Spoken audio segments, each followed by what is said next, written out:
All right, everybody, welcome back to another episode of the Bowhunter Chronicles podcast. This is going to be a special episode. We're going to be doing one of these once a month, helping out our friends over at Howl for Wildlife.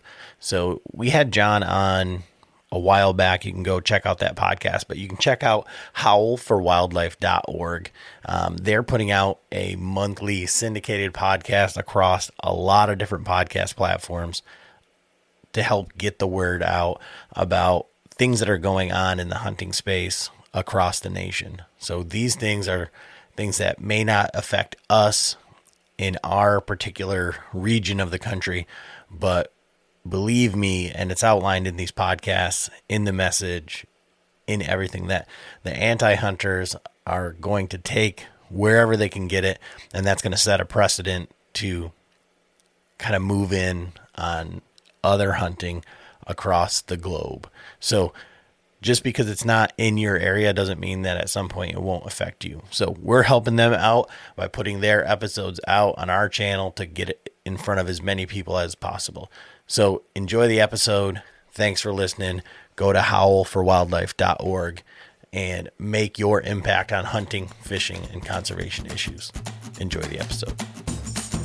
Yeah, welcome to the HOWLCAST. This is a monthly update that we do here at Howl for Wildlife. And if you haven't heard about what Howl for Wildlife is, we're a 501c3. We're a nonprofit supporting the hunting community, primarily through developing advocacy tools at the website, howlforwildlife.org, where you can learn about, you being hunters, anglers, people that are concerned about wildlife management and conservation, can learn about threats and opportunities that face the hunting community, and our action centers where things really happen, where the rubber really hits the road for our community.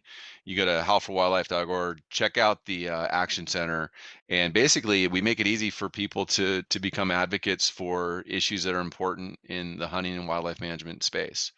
The other thing we do at Howl for Wildlife is we're developing communications tools, mechanisms, strategies, and programs to help bring positive messaging about hunting, like hunting being good for critters. A lot of people that don't hunt don't see that, it's not necessarily intuitive that if you hunt a population of animals, that population does better. But there's facts and data that support that, and so we're bringing messaging to the non-hunting public about the human side of hunting and also the wildlife management side that benefits animals on the landscape through hunting. So we're here to develop advocacy tools and steer public sentiment wherever we can to support hunting as an activity that's intrinsically human and benefits wildlife on the landscape. All right. So the three of us are here today. It's early February with what I believe is going to be the first kind of HOWLCAST update, just dishing on what's going on in terms of Howl and basic threats and opportunities that we've got in terms of the hunting space and regulatory issues coming online this year that we need to deal with, and we're trying to get ahead of. John, you just brought up the hot topic of the Yes. of the year so far, which is you were talking to Dan Gates from Coloradans for Responsible Wildlife Management about what's happening in Colorado. Should we dive in on that first? Yeah, absolutely. I think I don't want to say it's the most important, but it's definitely important, and it's definitely a hot button right now for us in this space. So, well, Yeah. for anybody in the hunting community. So, Yeah. So we've been just a recap for if you haven't heard about this, and it's possible because it's new and not everybody's plugged into all this stuff all the time. There's a ballot initiative that I will say that the anti-hunting industry has spun up in Colorado. They are out gathering signatures to get this on the ballot in November, and they've got about 4.5 to 5 months of window of time to gather upwards of 180,000 signatures from registered voters in Colorado to ban the hunting of mountain lions, bobcats, and lynx Obviously, lynx are already protected, so it's kind of a null issue there. But they want to ban, and they're using the language trophy hunting and actually defining trophy hunting in statute, which is a first, it sounds like, for anything that we've seen in North America, at least. Mm-hmm. Which really creates one, it removes management of bobcats and mountain lions, which are heavily regulated, but also hunting's the mechanism for management for those critters. But it's also really a slippery slope for all Western states hunting, all big game hunting, and certainly Colorado. Yeah. And Mike, before we Prey go any populations. further on this, what I want, because this is going to air on a lot of different platforms, Mm-hmm. and you're going to have people from all walks of life listening to it. And Mm-hmm. what I think needs to be hit home here before anything, before we kind of dive into the weeds on it, Mm-hmm. is the understanding, or the maybe the lack of understanding, that a guy who hunts whitetail in Georgia should care about mountain lion hunting in Colorado. And I'm just using that as an example. Yeah, Not it's a great Georgia. example. Yeah. I'm trying to pick something as far to the east or far away from Colorado as possible. Um, you know, and I think it's that disconnect. Well, we see it with Howl for Wildlife all the time. That's that disconnect that the other side plays on. That's going to be our undoing. Mm-hmm. Like we need to draw the lines. Why lion hunting in one state, or bear hunting in one state, or elk hunting in one state affects a guy who doesn't hunt those things, who doesn't live in that state? What is the connection Mm-hmm. there? Why should I, who lives in Arizona, care about what happens in Colorado? That, Mm-hmm. I think, is the crux of what we should be talking about, so that people don't just say, "Oh, this isn't. I'm not going to watch it. I'm not going to listen to this. This is not Yeah. part of what I'm doing." Yeah. And I just actually had this conversation with Dan. I was like, having these conversations are already a tough thing. Like if I post a how-to style um, podcast, how to hunt elk or mule deer hunting tactics thing on my podcast, my personal podcast, Days in the Wild. If I do that, I'll see anywhere on the very low end of 5,000, but Mm-hmm. on the high end of 15,000 downloads. Mm-hmm. Okay. Now that's a pretty big sway, but for the most part, it's somewhere between 10 and 12. Okay. But if I post something that is conservation oriented, or talking about Regulations. yeah, I can get less than 1,000, but Yeah. if I got 1,000 to 1,200, I'd Mm-hmm. be, that's 10% Mm-hmm. of what my normal, 1,200 to 12,000. That's a big discrepancy. And it Yeah. just goes to show me, it goes to show, and it shows me that it's very obvious that people don't want to listen to things that they don't think affect them. Or I don't like to think this way, but they possibly don't care, you know? Sure. So, Sure.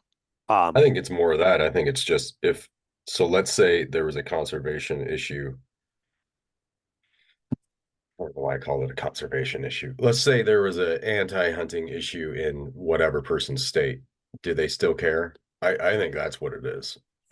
Now, that being said, there's a certain subset of people who do care, and there's just a certain set of people who don't want to get involved in, let's just call it politics. mhm. So even if it is in their state, they're just like, that's boring. This is going to depress me. I don't want to get involved. Mhm. There's probably some of that too. Yeah. Yes. Yes. So Yeah. back up to what you're saying, John. Like, okay, if a person is in Georgia and they hunt whitetail, I think that's what you said. Why should they care about mountain lion hunting, or the potential to lose mountain lion hunting in Colorado? Yeah. Now, Connect the dots for me. well, I'm not, I think, I mean, I know what you're saying, but There's a lot of ways to consider that. Which angle are you talking about, or is it all of the above? Is it the I'd say angle all of, the above because yeah, any given individual might have a reason to care if they knew all the reasons. yeah. So are we talking about people who might someday come to Colorado to hunt, like they have points in Colorado? Sure. Are we talking about because mountain lion they they can affect populations of say mule deer in Colorado or elk in Colorado, and then that person in Georgia they might come to Colorado someday, so they'd be concerned for that reason, or are they concerned because the battle that's happening in Colorado will someday get to your state?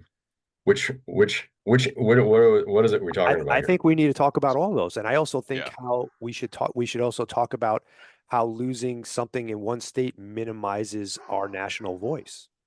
I think Yeah.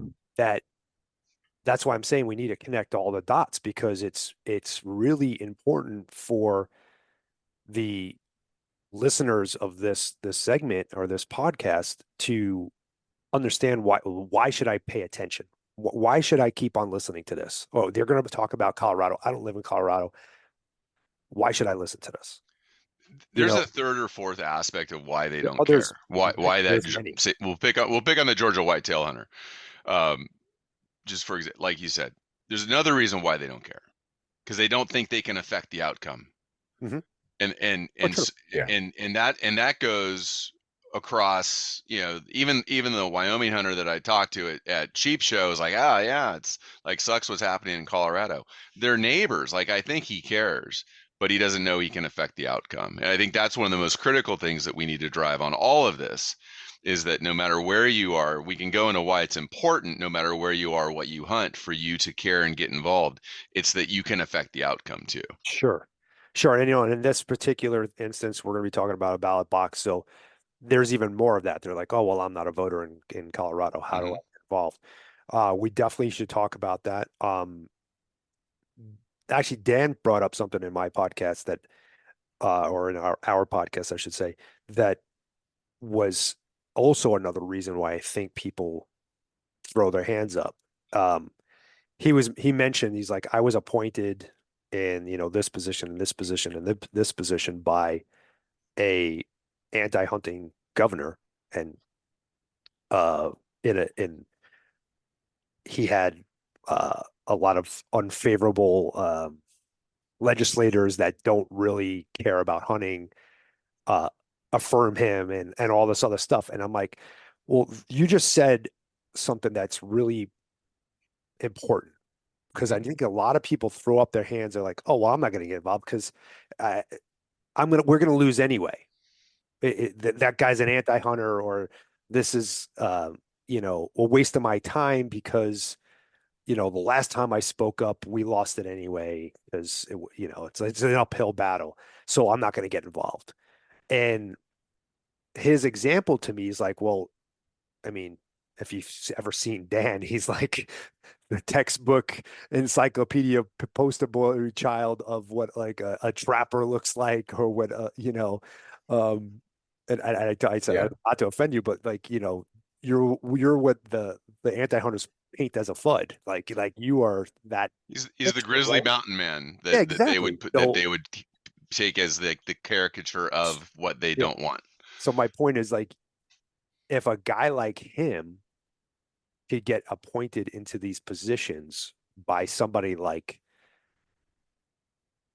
I hate to say it, like them, that are very anti what we're trying to do, then there is hope.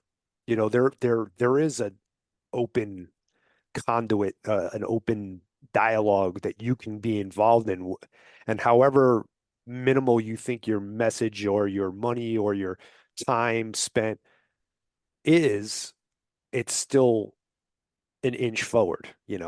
Like the Well, movie this Game of attack Inches on or mountain whatever. lion hunting has happened 4 times already. This attack on the mountain lion has happened 4 times in Colorado.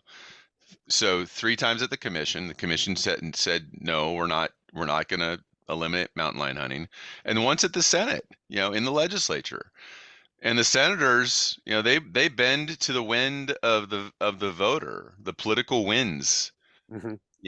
direct what way they go. And while many of them may be anti-hunters, many of them may be neutral, but but we assume they're going to be swayed towards the anti-hunting movement. Voices came out nationwide in support of mountain lion hunting, in support of wildlife management through science, in Right. support of CPW at that Senate hearing. And 4 of the 5 senators that sponsored the legislation fell away, and it died in Senate committee 4-1. Right. So right there, if those senators were all putting their fingers up in the wind to test the political winds of the voters in Colorado, and they sense that the voters of Colorado strongly wanted this, they may have gone forward with it as electeds. I think the fact that it failed there indicates, and it actually corroborates and supports what we're being told about this issue in the landscape today, is that it is not a strong, if there's a favorable, there's sentiment towards a yes vote on banning mountain lion hunting and bobcat hunting in Colorado, is a slight, they have a slight edge. Hmm. They don't have a strong edge. Right. And that means that the hunter in Georgia that aspires to becoming, going to hunt mule deer someday in Colorado, or the hunter in Tennessee that doesn't want HSUS popping up in his backyard or their backyard to tell them how to manage their whitetails or not manage their whitetails, etc., or bring panthers and wolves back to Tennessee. Hmm. If they don't want HSUS on their doorstep, then those hunters in those other states it benefits them to draw the line here in Colorado and join us nationally Sure. to bring the fight to Colorado. Yeah. And those are all like super important points. And I'm just going to come out and say, I want to come out and spell out some other things that are how this affects you. Mm-hmm. You're not a, none of us here live here none of us here on this call are from Colorado, Mm-hmm. but it affects all of us. And if you look at it, um, kind of the way you were talking about how how politics work, we have a voice. We have a voice as outdoorsmen, sportsmen, however you want to label us. I like outdoorsmen. Um, if we have a voice, and our voice is our actual voice, our speaking up, saying what we want, but it's also the money that is generated from what we do that goes back into conservation. So let's take, if you lose mountain lion hunting in Colorado, there is a portion of hunters in Colorado that only mountain lion hunt, just like you are a die-hard whitetail hunter in Georgia. That's your thing. You do that. If you lose that percentage of population that only mountain lion hunts, okay, you just lost a portion of your national voice. And this trickles down. Okay, you lost a portion of your national voice. Colorado just lost funding from those tag sales because all those people that are buying lion tags are no longer buying lion tags, and now that money is not there. So that minimized your national voice. It also, now there's less money for Colorado Parks and Wildlife to manage deer, sheep, elk, all the other big game species that are hunted in Colorado, and the non-game species, by the way. Okay. So now potentially there's going to be less opportunity because there's some less money there. Okay. You look at it from another standpoint, which Charles mentioned, more lions on the landscape, less management of lions means they're going to be probably taking more of the other game species that you hunt, like elk and deer. So that opportunity is going to go down. And once that opportunity goes down, there's going to be even less money, which minimizes your voice a little bit more. So like you got to like look at it's death by a million cuts. Okay. You don't realize that you're bleeding out because you've got a bunch of little cuts, but you're bleeding out. There's these little things and it's connected directly to you. We all pay into the same uh, you know, pot, so to speak, federally. Mm-hmm. Now, on a state level, we don't, our state funds don't cross lines, but federally, we all pay into the same pot. And nationally, we all have a collective voice. So anything that takes away a little bit of that national voice is going to affect you. And you don't realize it. You don't think it does, but it's not seemingly affecting you, but it's affecting you. Yeah. So And the anti-hunting industry capitalizes on that because they absolutely. fundraise. Heck, they fundraise internationally.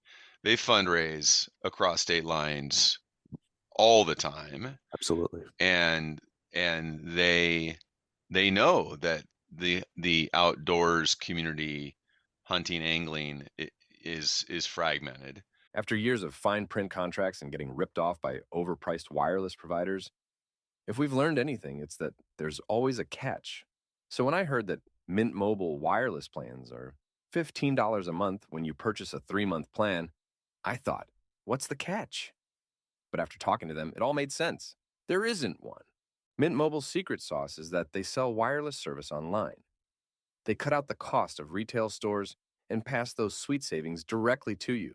To get this new customer offer and your new 3-month unlimited wireless plan for just $15 a month, go to mintmobile.com/waypoint. That's mintmobile.com/waypoint. Cut your wireless bill to $15 a month at mintmobile.com/waypoint. Additional taxes, fees, and restrictions apply. See Mint Mobile for details. And very species specific.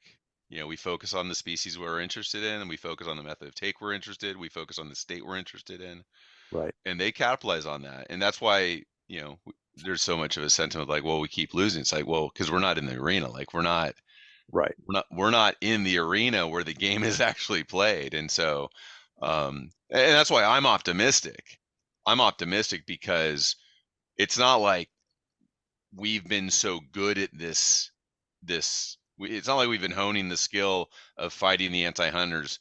We've done for the last 20 years. Like we're just getting started. Like we're just getting out like the Stone Age tools ourselves and learning what to do. And so there's so much upside to getting every hunter involved at a grassroots level as well as at a small monetary donation level. Like literally, if everyone take half of a box, whatever it costs, a half a box of shotgun shells, half of a box of, your center fire rifle, cartridges that you hunt with, like that donation alone, if everybody steps in, like we squash this thing successfully, where it stands in Colorado. And so that's so key. And it's not even just that, like, well, if you think about all the time that we spend preparing for a hunt, scouting, running trail cameras, shooting your bow, and you take all this time and all this effort that goes into looking at gear and whatever. A couple minutes are needed, just a couple minutes. Right. If you took 2% of that, 1% of that time spent and effort spent, and you put it towards this, we would be unstoppable. Yeah. Charles, you look like you want to say something, Charles. Yeah, sorry. Listen, I always have a million things in my brain. I was probably moving my mouth open because I'm just congested is actually what's happening. Because you're dying. No. So like what you get back to is this national voice. And that's, first of all, we either have a national voice or we don't. We either are going to use it or we don't. And so, the person in Georgia, a win or lose in Colorado is a win or lose for that person in Georgia, whether they realize it or not. And what both of you were saying, and Mike was just touching on, we're starting from zero here because, we haven't done it really before. So he's optimistic. I am too. This is definitely what Howl does and what Howl has been doing on this specific Colorado issue, it's a perfect example because all we can do, which has been extremely powerful, is distribute information. Make sure people in all states know what's going on in Colorado. And if you're not in Colorado, what can you do if you're not in Colorado? Well, right now you can give money. And I think just yesterday, so the only state, and this is crazy, we're We're gonna down fix to this. one. Are we We're down down to to one? one. We're down to one state now. We call Save the Hunt Colorado, the Coloradans for Responsible Wildlife Management, and now the Issues Committee. The only state they haven't got a donation from is Hawaii. Come on, They've Hawaii, got a step state from up. they've got donations from every other state, and that's just not one donation. Yesterday I think there were 63 donations that came in to CRWM, and like all but 13 of them were out of state donations. That's So awesome. that is huge. And yeah, we are a juggernaut if we come together. But we are bigger than the anti-hunting, whatever you want to call it, conglomerate coalition, if we actually all come together. Yeah. And what I mean is, and that's sportsmen, that's hunting and angling and shooting sports. And you know what, sportsmen, who was I listening to, Mike? Was it it was Andy Stump, Cleared Hot. He had on Tom Opry, who does the Shepherds of Wildlife and all that. But he had him on his podcast, and they're talking about sportsmen and like that word. And Andy said it means you're giving the animal a sporting chance, which means it's fair. It's not a sport. It's not like frivolous. It's not. Yeah. And yeah, and that's another word. Like and those, they manipulate the words. yeah, So like, oh, recreational means it's frivolous and full of folly. No, it's just non-commercial. It means I can't yeah, go out and sell it. Like recreational is the opposite of commercial. yeah. Sportsman means like you said. Thank you for that, because I've wondered. Yeah, that It never had anything to makes do with sports, and he actually went back in history and talked it's about sporting. where it kind of came from, about giving something a sporting chance. You know, it Mm-hmm. has a chance. It's free range, and Give it a head start.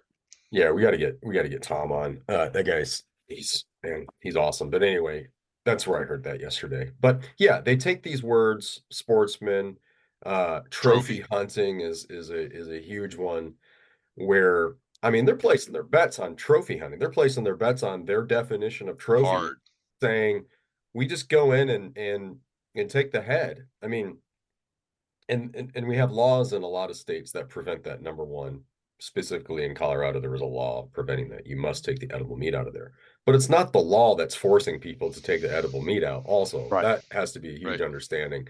And that's evident And in all those other states that don't have that law. in particular, yeah, right. And particularly with mountain lion, because it's crazy delicious. Now I haven't had it yet, but I can only say that from the people who have eaten it, and they're like, it's so good. Like it's not just edible. We need a mountain I lion think Mike said cook-off. something like it's We not need just edible like cabbage. It's extraordinary. Right. You know? We need a So predator game meat festival in Denver this summer. Like Mhm. free. Like $5. You know, if you say you're an anti-hunter, it's free. If you say you're a vegan, it's free. Like just we need to put it, like make it just an absolute media circus out of people walking in, getting a donated taste of mountain lion tacos and bear carnitas and oh my gosh. Yeah. That would be so amazing. Because Charles, what you're getting at is their entire the Colorado issue and the anti-hunting trade, like they did this in California with the bear, with trying to outlaw bear hunting. They hang the whole thing on trophy hunting. Oh, if you take a picture of it, it's a trophy now, which is such intellectually like just complete nonsense. well, it's just But bottom line. it's a lie. Like It's a it's lie. such a lie, and it's not difficult to demonstrate that it's a complete lie. So they're betting the entire thing on their voter base being deceived. Yeah. 100%.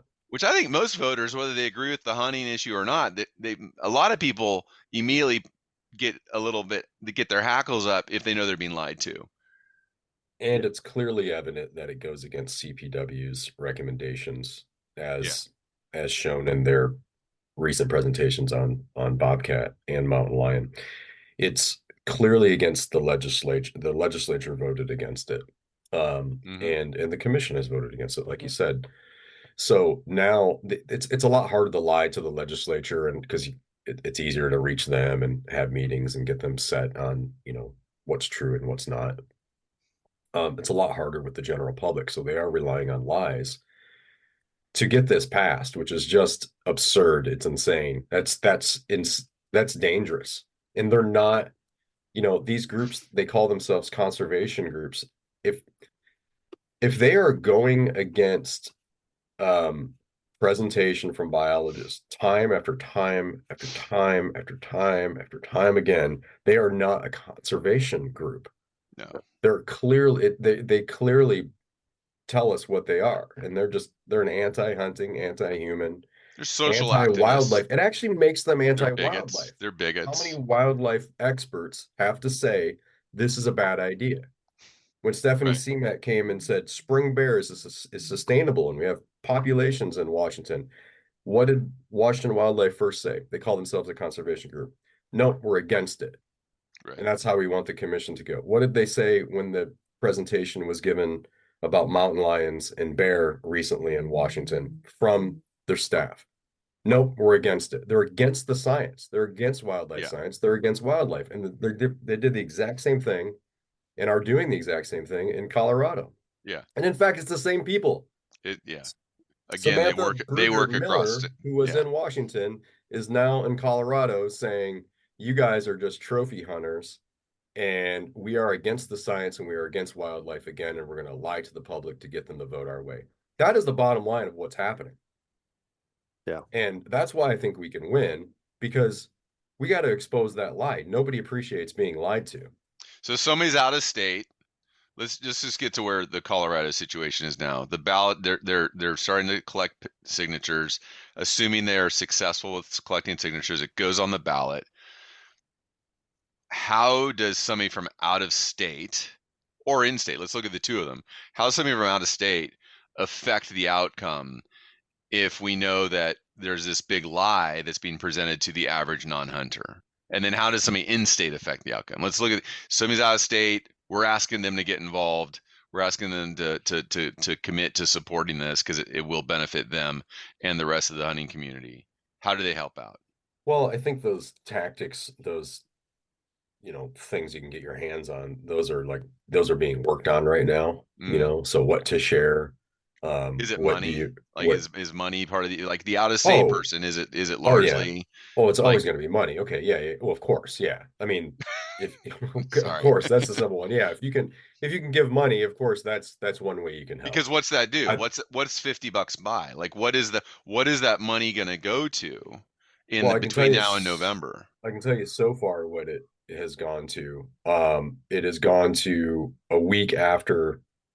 In September, when this initiative was dropped, Initiative 91, a week after, within a week, there were lawyers hired and a campaign strategist and all that, and it was immediately in court challenging the title of something about trophy hunting. That was done within a week. So, and then throughout the next few months, basically that money was used to delay the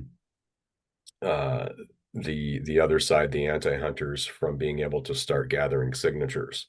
So that's just one example. So we got 4 months of delay by leveraging the legal strategies available. Yeah. Which only happens if you've got a team that's knowledgeable and good at this. And so that 4 months of delay compresses the amount of time that they have to get signatures, and which further compresses the amount of time that they're going to be able to invest in advertising to the non-hunting public. Yeah. I mean, basically, if you're going to fight something at the, ballot level or whatever level, it's going to require a team And that's where the money has to go. So messaging, marketing, advertising, polling, events, traveling, all the stuff that it takes, to win an election, essentially. Paid media. That's where money goes. Yeah, Yeah, media. buying ads. I mean, yeah. You name it. That's where all the money goes. But I was thinking before, like, what does a person do besides money? Currently right now, the battle is like, we're kind of getting our sides together, right? Right. So right now it's with the sportsmen. Hey guys, here's what's going on. Let's organize. Let's raise funds. Let's give you information that you can share. Let's get you up to date on what's going on so you can talk about it intelligently. And how do you share that? That's the kind of things that, we're kind of building right now. When I say we, I'm talking about like whoever's running the show. I'm just aware of what's happening. Right. But those are things that you can do sitting at home. If you see something on Instagram and it says, hey, go to this link to share the 7 tenets of the North American model, you can download those to your phone and get those shared out on your platforms. What accounts should people be following to stay informed about Colorado themselves, and then also help share that content out to the rest of their community? CRWM and Howl and Yeah. CRWM. Yeah. Okay. I mean, there's a lot of people helping, right? Sharing that. But I mean, essentially it's originating at CRWM. Okay. And then, we'll see that and just get that out to more people or email it to more people or all of our top secret lists that we have or whatever, you know what I mean? To get the information out. Top secret list. That's our goal. Yeah, top secret. That's our goal. It's just, how do we get the person in Georgia and Florida and Maine and California to know what's going on here and to contribute however you can? And that has been successful so far. It's been wildly successful so far. It's been way more successful than the entire campaign, where Colorado was faced with, should they bring in wolves or not? Right. So as far as organization and fundraising, and I mean, you name it, it's like exponentially more successful in just a few months than that entire 17-month campaign. Yeah. And I think there's a lot of reasons for that, but people learned from that loss. But this is a big thing you got to understand. Here's a comment, and we get these all the time, and they frustrate me. But Colorado is over. It's the next California. You woke up too late. I don't know, something like that. But anyways, there's no way, you have a chance. Or if it goes to the ballot, that's a quitter. Like seriously, that is what I was saying earlier. That is a quitter who's never been in the fight themselves. But understand this though. Understand this on that. So that whole is as disorganized as apparently it was, the wolf thing in Colorado. It lost by like 1%. Yeah. It was a small loss. It ended up being 33,000 people changed the outcome of that vote. That's it. And there are some really wild numbers in different states, but the amount of people who buy hunting licenses or tags who aren't registered to vote is absolutely insane. Now, I saw a number in Colorado, and it's like, some people say, yeah, it's true. Some people say, it's a little less than that. Regardless, the number's too high. But I saw a number that said, what was it, 74%? Or 76%? I don't believe that enough to repeat. I don't either, but we have heard that there's like 100,000 or 150,000 hunters, like hunters, anglers that hold licenses to go play in the woods and harvest things that didn't vote at all, who aren't registered to vote. Now, just in Colorado, that changes the outcome of that. Yeah, completely changes the outcome. Yeah, so you can't say 3 times over. You can't say 3 times over. You can't say that my vote isn't going to matter or I can't change this. Bullshit. If you actually went and took 3 seconds out of your day to check that box and everybody did that and you registered the vote, you can do that right now. It's super easy online. However, I mean, like, you can do it anywhere. Bullshit. It changes the outcome of that. Yeah, we win that game. We win that game. I use the football analogy that too often we're all out in the parking lot, 2 kegs in, and barbecuing and complaining about the refs while the other team is in the field on the third quarter, just run up and down the field. Yeah. It's like let's just at least get into the field, get in the arena, and make a try at it, and start to move the ball an inch at a time. Like, no, it's not going to be all touchdowns, but we need to start moving the ball. And so that person that said, "Oh, it's over," it's only over if you remain sidelined and remain in a quitting position. Right. But thankfully there've been wins, and there've been opportunities to show that this works. You Yep. said 63 donations came in yesterday. Where are these donations coming into? And if I want to be the 64th donor, how do I do that? How do I get money, resources? I'm following CRWM now. I'm following Howl. How do I get resources financially into this fight to see this thing go positive? SaveTheHuntColorado.com Okay. and go to donate. Yeah, it's pretty easy. SaveTheHuntColorado.com. That's the resource where people can make donations. That is the group.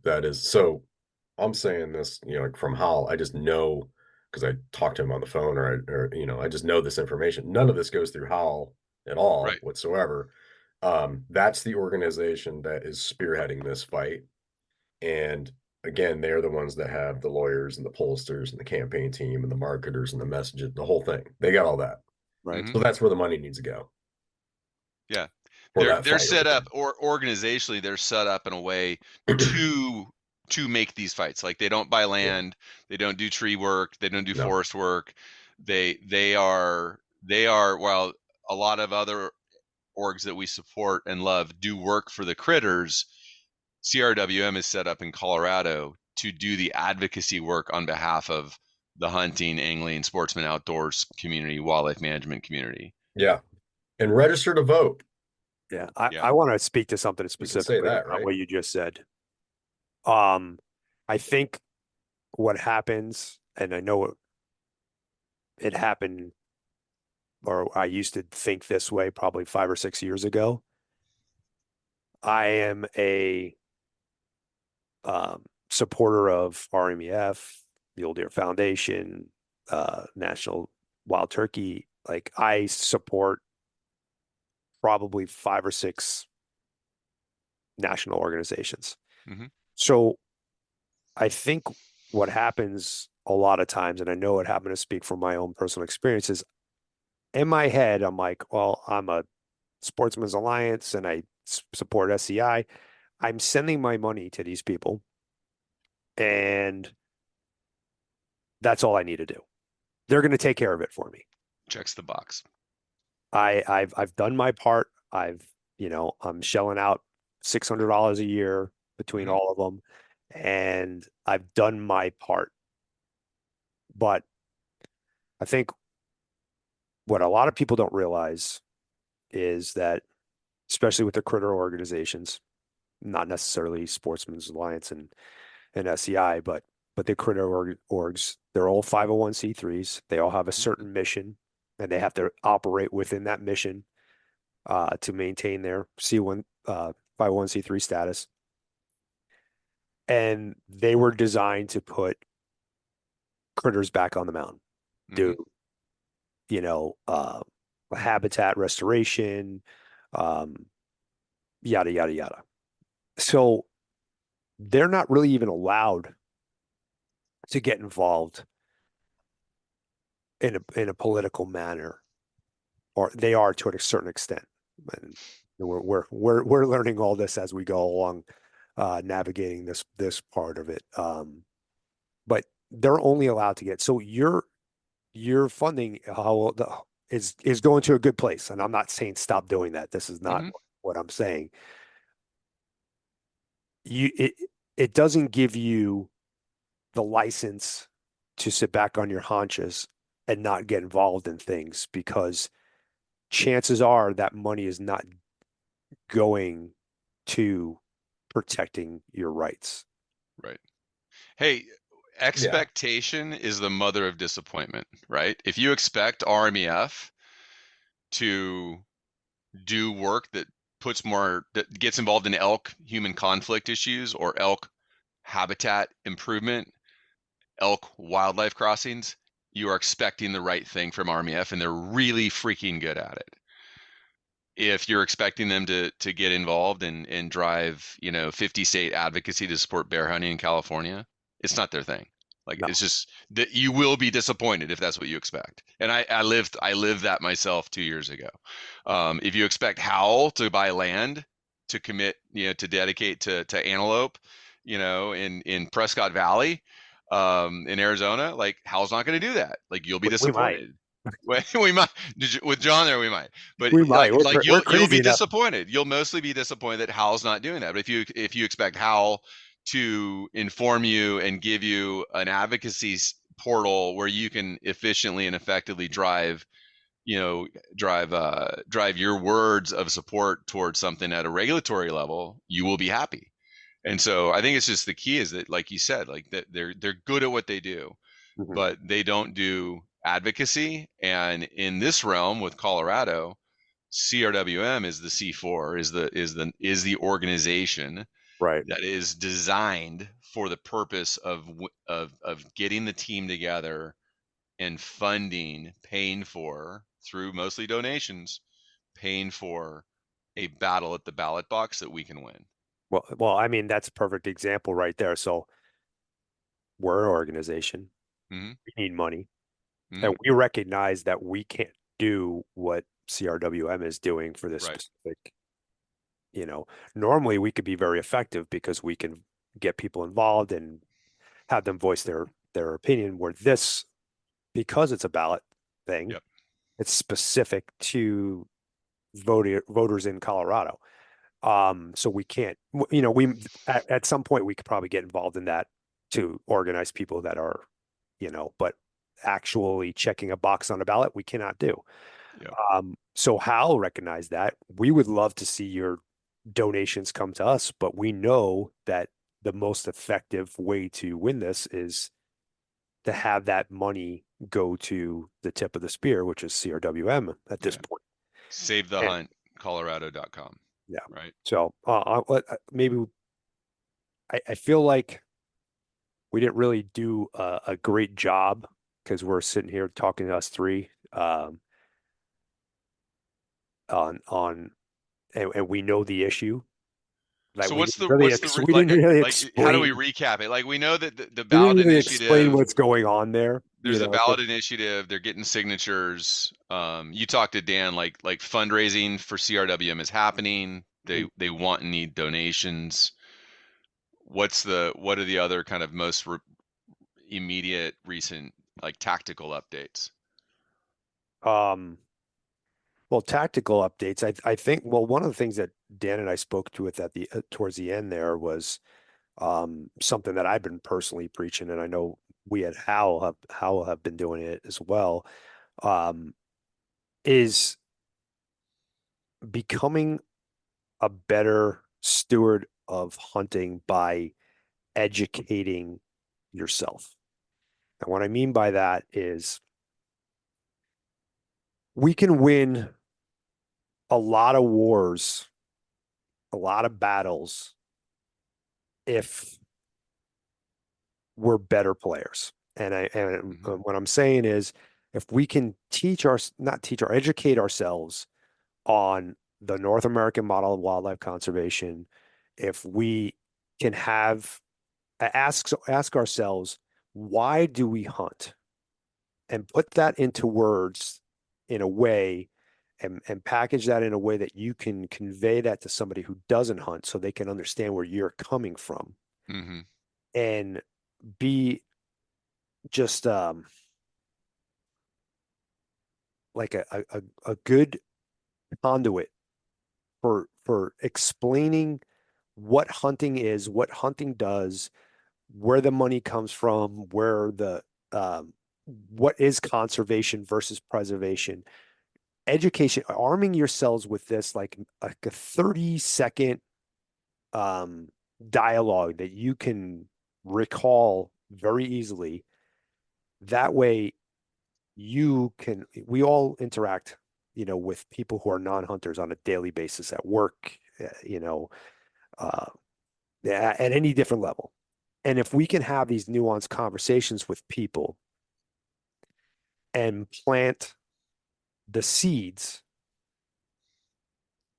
they will have a better understanding of what hunting is. They will maybe have a connection with you.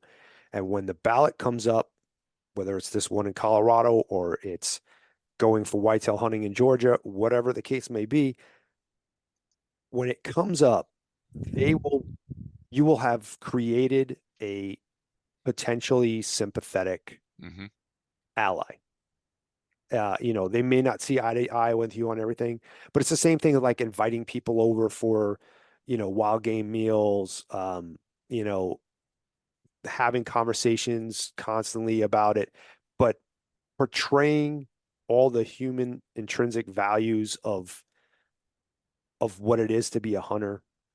It can't always be about the money, and definitely can't be about, oh, it's a challenge and I like the adrenaline rush. Like listen, all hunters, we all enjoy the adrenaline rush. We all enjoy the challenge. Like it's part of hunting.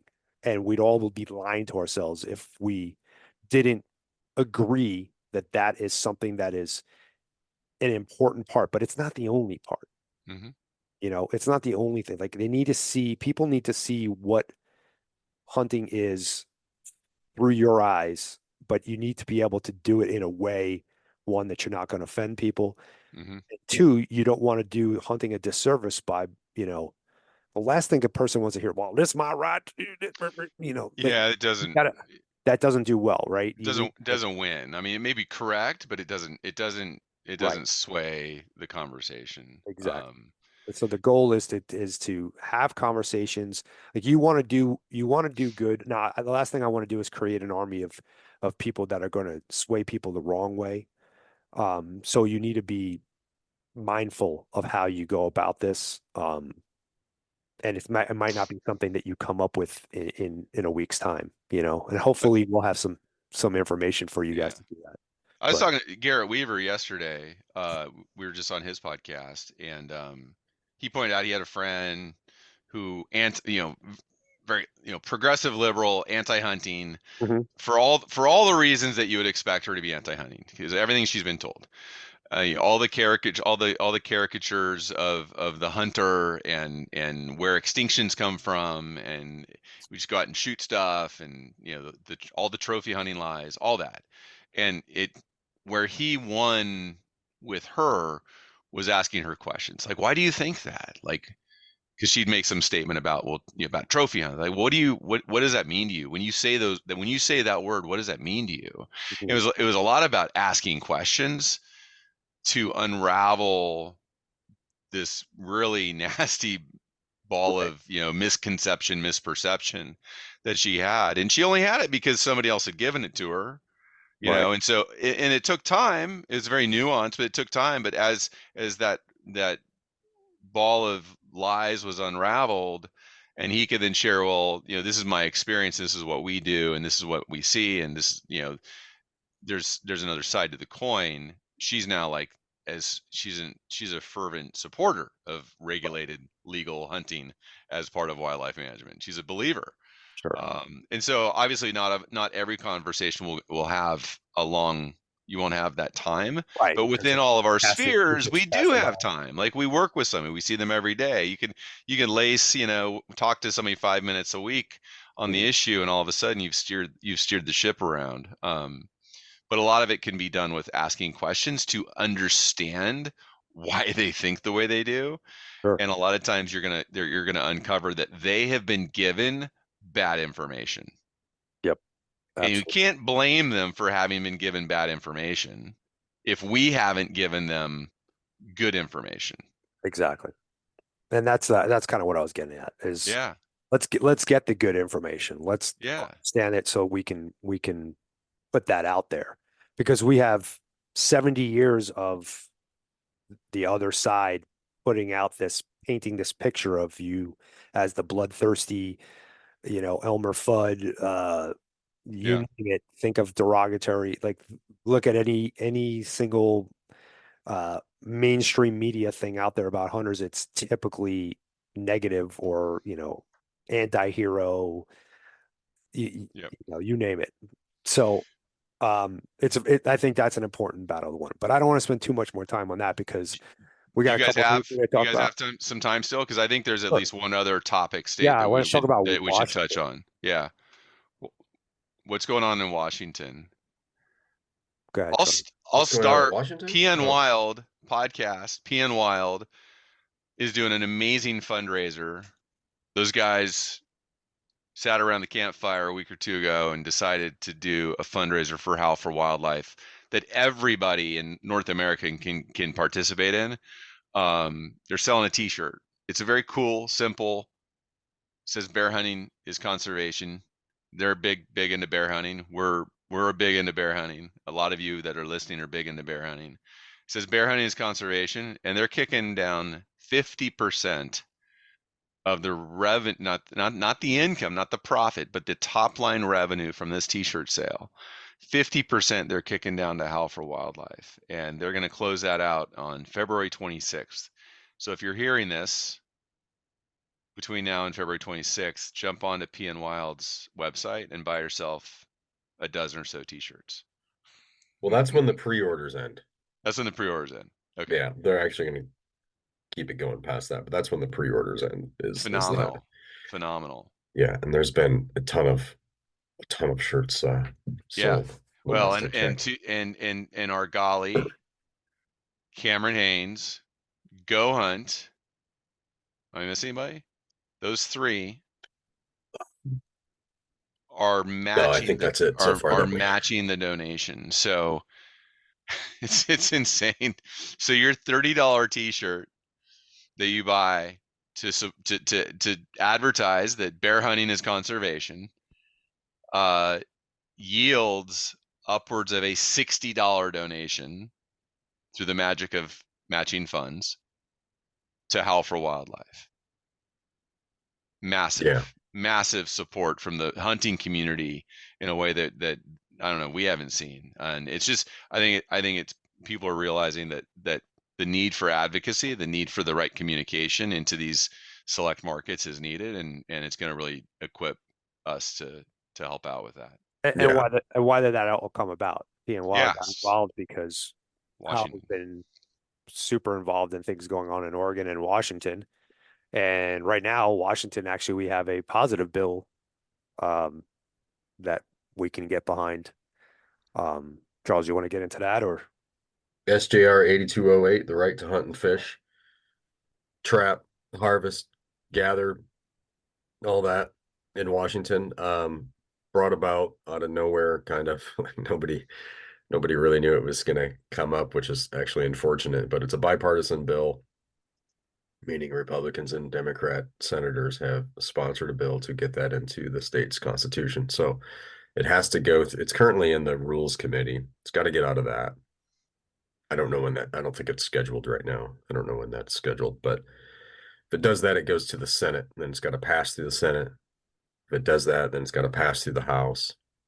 And then I don't know if it then goes to the governor on these things. But anyway, if this all passes, it then goes on the ballot this year in 2024, which is a little crazy for the I say a little crazy because it's like a quick turnaround on this. But the general populace would vote on that to have that a part of their constitution or not. And that is extremely positive. And it would. Okay, let's say what does that do specifically? Because I know a lot of people like, well, I already have a right to hunt and fish, but well, you don't. For the people who say that, that's not. It's always going to be a privilege to do it, and it's always going to be something you can lose. When there's a right to hunt and fish in a state, what that essentially is saying is so all the normal processes of setting your seasons and quotas and all that are still there. None of that goes away. What that means is if through that process, let's just say the department determines and recommends and says, yes, you have a huntable population of deer still, or elk still, or whatever it is, or yeah, you can fish for salmon, or no, you can or no, you can't fish for salmon, depending on, what's going on at the time. If the science and the data supports you being able to hunt that particular population, then you have a right to that. It can't be taken away by anti-hunting, anti-human, anti-wildlife orgs like Washington Wildlife First when they and come their to the ballot commission, initiatives when they and, come and to their the ballot commission initiatives. and say, we don't think you should hunt bear because bears are sentient beings and have families. So some emotional reason. That means you can't lose hunting by something as frivolous as that. That's really what it means. If you do something wrong, you can still lose your privilege, right? Whatever you want to call it, to hunt. If you do something wrong, it doesn't mean you can trespass. It doesn't mean you can just go kill whatever animal you want at any point in time because now you just have a right to it. It doesn't mean any of that whatsoever. There are rules. It means that the good rules that are there, where it's based on data and science, that means you will get to retain those hunting rights, fishing rights, when the science supports it. So what it's really doing is setting up a roadblock against anti-hunters. And if they do want to take something to the ballot, they would need I don't know what Super majority, it's like a super 67%. majority. Yeah, for something to pass They for basically it have to to. go They against. basically have to have enough votes to make a constitutional amendment. Yeah. Like it puts it at that level. Why would 5 senators just walk a very clean, simple, 1 paragraph bill out, unbeknownst to the stakeholders that will benefit from it or consider it a threat? Why would they pop this out on the landscape? What are they responding to? If you were to guess, Because I think they see the corruptness of and the irresponsibility of the current commission in Washington and how they have constantly, well, Senator Short, one of the sponsors on here, she brought it up. They yeah, are going against the recommendations of their department over and over and over again. Right. So they've become their own, kind of you know, rogue, kind of Supreme rogue. Court. And they're like, we make the rules and, science doesn't matter. Or the only science that does matter is agenda-driven science from biologists who are on, some extremist anti-hunting organization board or something like that. So Right. that's why, because it's getting out of control there. Yeah. The commission's completely out of control. Mhm. So they're trying to combat this with a right to hunt and fish. I wish there was a little more time on it, but there isn't. It is what it is.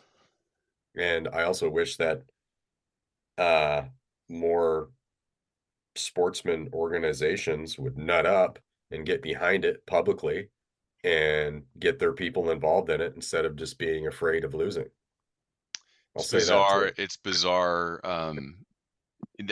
That is frustrating. If this gets out of the House, it gets through the Senate, gets out of the House or the Assembly, whatever you call it there in Washington, and this gets to a public vote, it's going to be, well, it's going to give the anti-hunting trade a 2-front war. They're going to have to deal with that in Washington while they deal with Colorado. So that is good because it they have resources, but they're not infinite. Yep.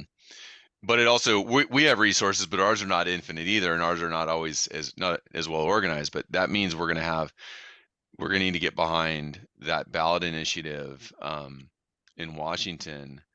I think the fact, and this is where again the non-hunter is so critical. Commissioners are seated by the governor, so there's political influence. The governor has a certain leaning. They're going to choose commissioners that might be might be biased, less objective. So it looks like that's happened, but those commissioners are also approved in the Senate. The senators are electeds, and so I'm hopeful, regardless of outcome on this right to hunt and fish, forage constitutional amendment, regardless of outcome, I'm hopeful that we can start to sway the non-hunter public opinion and sentiment to see and understand that they have a commission who's rogue and ignoring science, the best available science, ignoring their charter, and that politically in the Senate, we can start to put pressure on the electeds to either start removing commissioners or at least not confirming commissioners that are so blatantly flawed. And again, this is like where we as a hunting community will never have the majority votes. Like we can't R3 ourselves into the majority. It's not going to happen.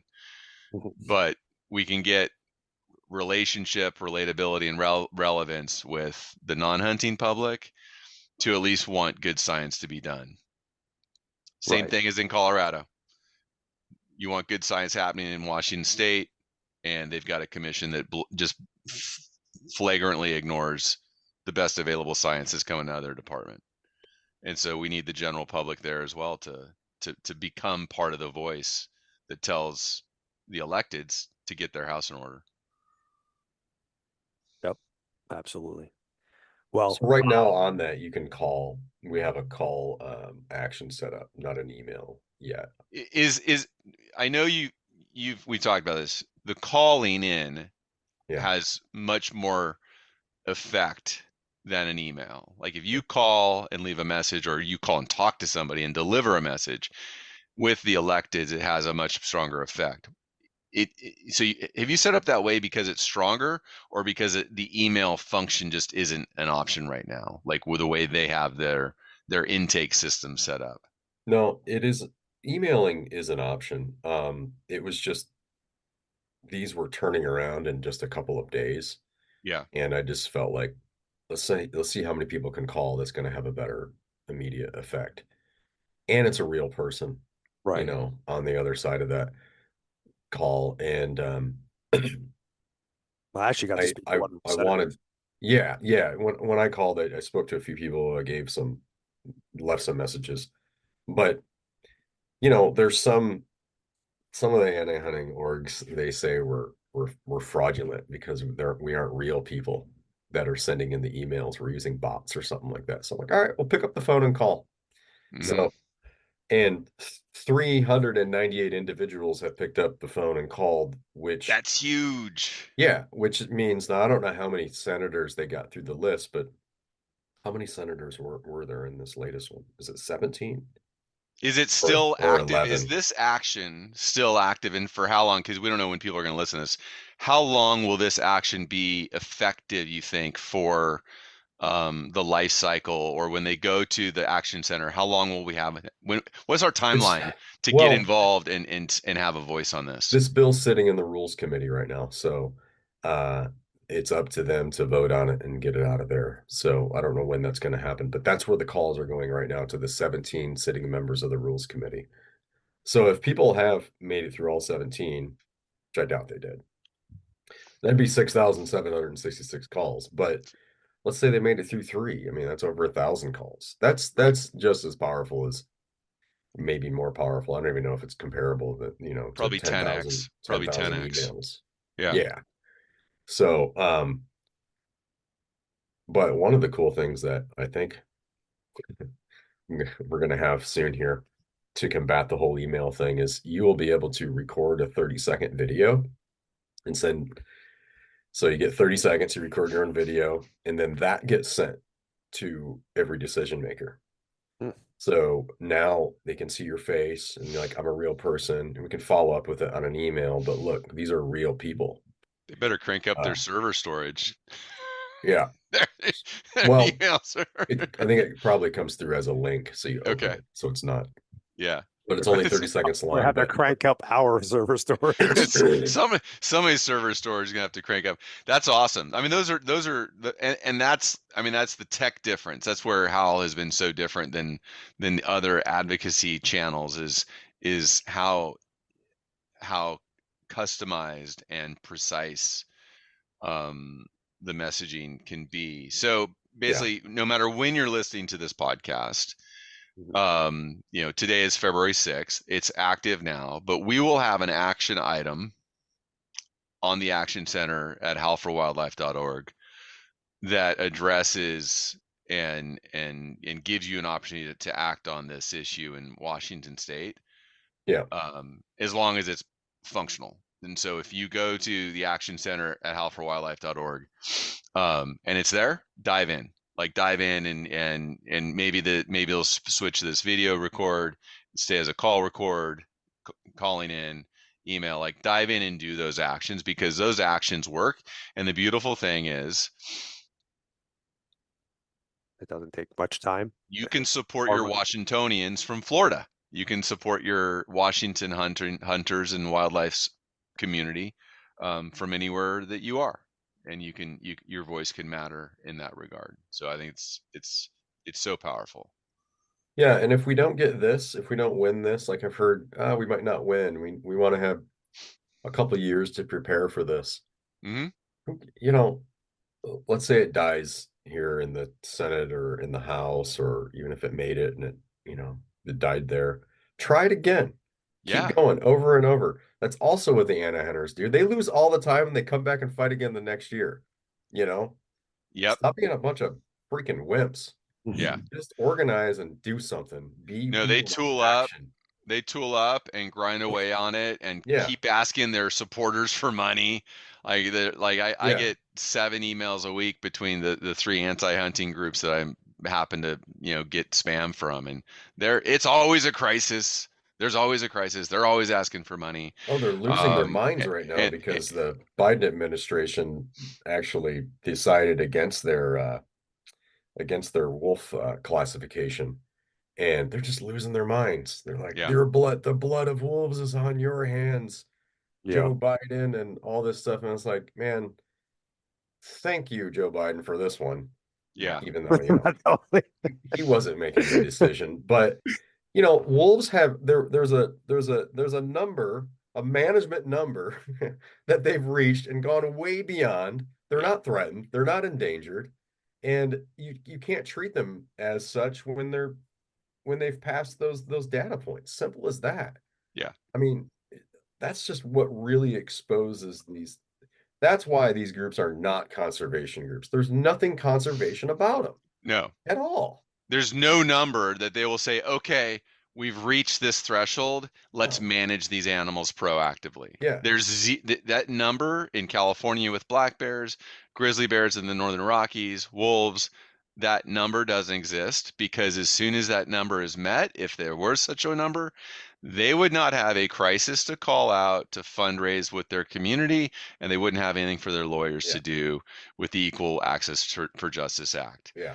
It is an industry for them.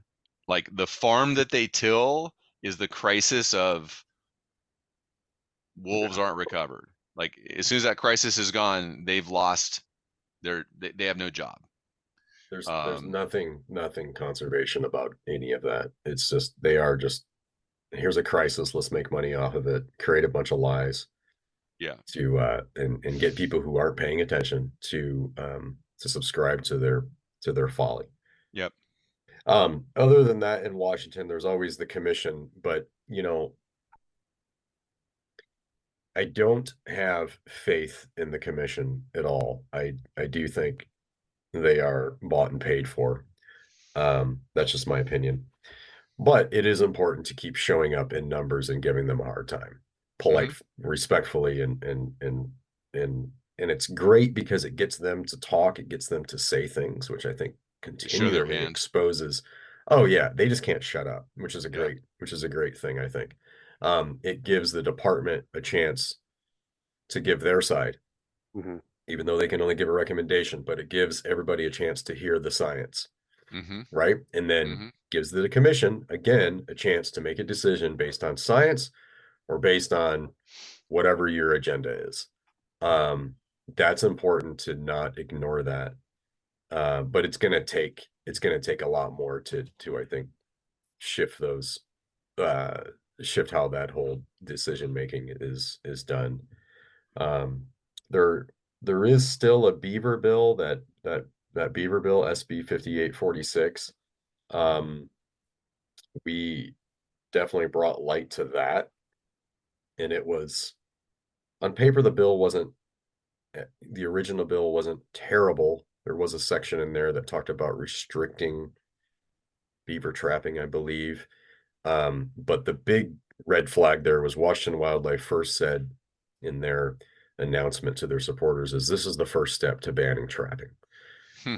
Well, how is this the first step to that? And then Senator Short brought it up in the hearing, the committee member hearing, that the rulemaking will be for this bill. If it passes rulemaking, they'll rely on WDFW for that, which then, of course, the final decision will go to the commission.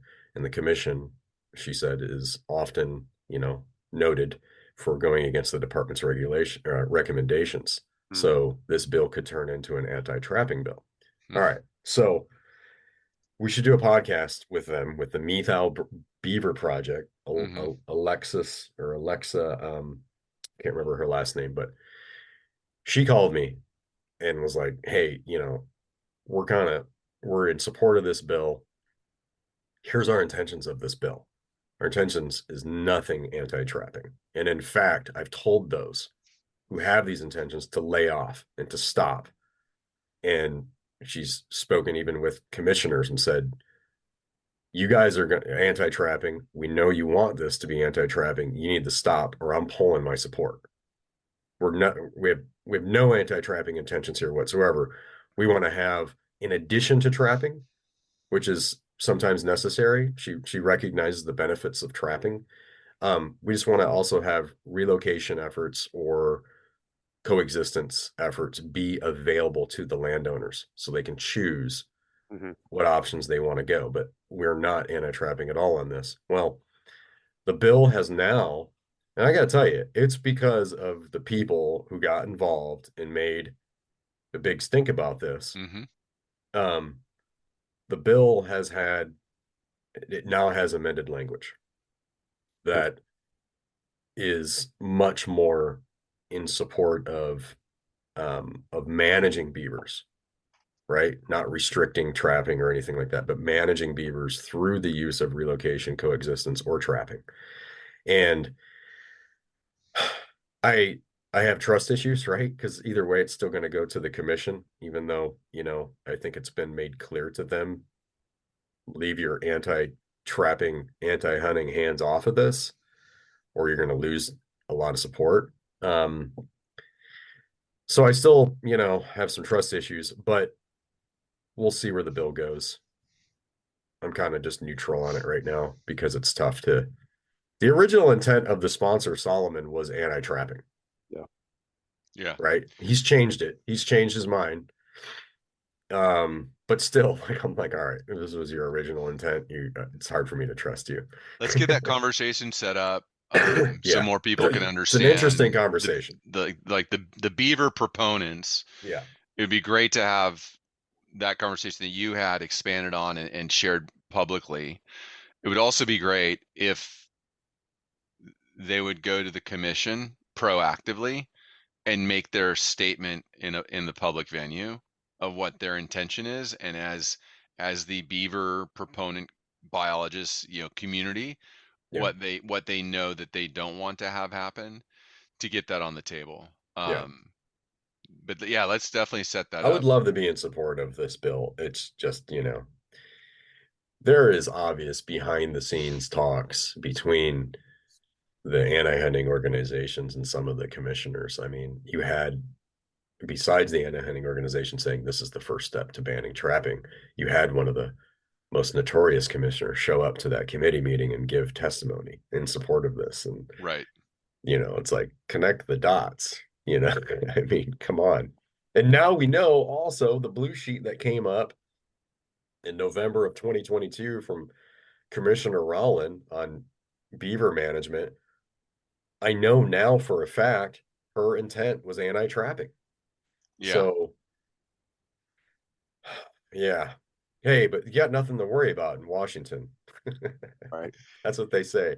We don't need a right to hunt and fish because there's no hunting and fishing isn't under threat. That was actually said. That was a real the other thing that they say, and the more we get, like you said, the more we get them talking, whatever the venue, the more they show their hand. Like the whole, only 3% of Washingtonians participate in this activity. It's like tell me you're a bigot without telling me you're a bigot. Yeah. Tell me you have a cultural bias against something that's completely sustainable and natural without telling me you're a bigot. The whole, like, a minority group of people participates in this, and then the fact that they lie so much about that group of people that they're talking about is to be sidelined. Like, Well, but it's also that 3% that 3% isn't responsible for 3% of the budget or the funding or the conservation dollars, right, or the 60%, ecotourism 70%. that hunting is. It's so much money that 3% is spending. Yeah. That they don't like to talk about that either. And when they do, they massively skew it. It's just crazy what's coming out of this whole rewilding thing and wildlife for all and all that, where they're basically just saying, there's not a lot of funds come from hunters, from sportsmen.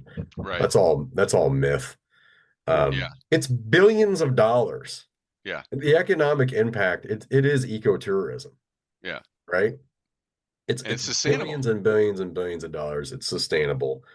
Just stop. Like, it's really hard to even talk about because they're coming so far out of left field. It's like arguing with flat earthers. It's like, all right, cool. I mean, what do you want me to, it's almost useless to talk about. It's so wild. I think that's a good time right now. I want to thank everybody that is participating in this program of syndicating. That says to me that you get it. You understand how important it is to set your personal, I don't even know what to say, aside, and bring light to what Howl for Wildlife is doing, what we're trying to accomplish in the community, and those listening in on this.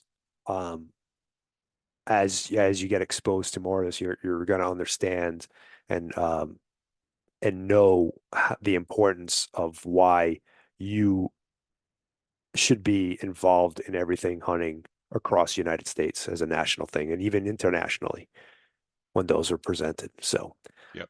Thanks again for tuning in. Behalf of myself, Howl for Wildlife, Mike, and Charles, I think we appreciate you coming along on this journey and listening in on this first episode of the syndication.